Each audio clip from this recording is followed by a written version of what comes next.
Hey there, fellow savers. If you're a military member, veteran, or part of a military family, unlocking a USAA savings account in 2025 could be a smart move for your finances.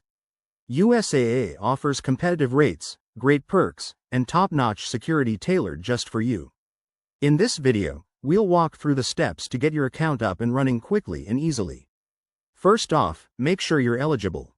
USAA is designed for active military, veterans, and their eligible family members, so head to their website and verify your status. It's a quick process that might involve answering a few questions about your service. Once you're good to go, step 1 is to visit the USAA website or download their app. It's user-friendly and available on both iOS and Android. If you don't have an account yet, sign up by providing your basic info like your social security number and contact details.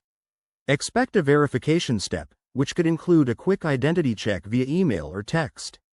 In 2025, USAA has rolled out some cool updates, like enhanced biometric login for added security, so keep an eye out for that during setup. Next, log in and navigate to the banking section. Look for the savings account options. USAA offers high-yield savings with no monthly fees, perfect for building your emergency fund.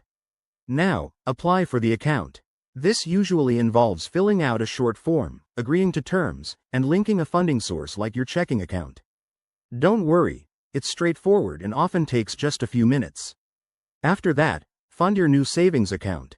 You can transfer money instantly from another bank or set up automatic deposits. Finally, once it's unlocked, take advantage of USAA's tools to track your progress, set savings goals, and even get personalized financial advice.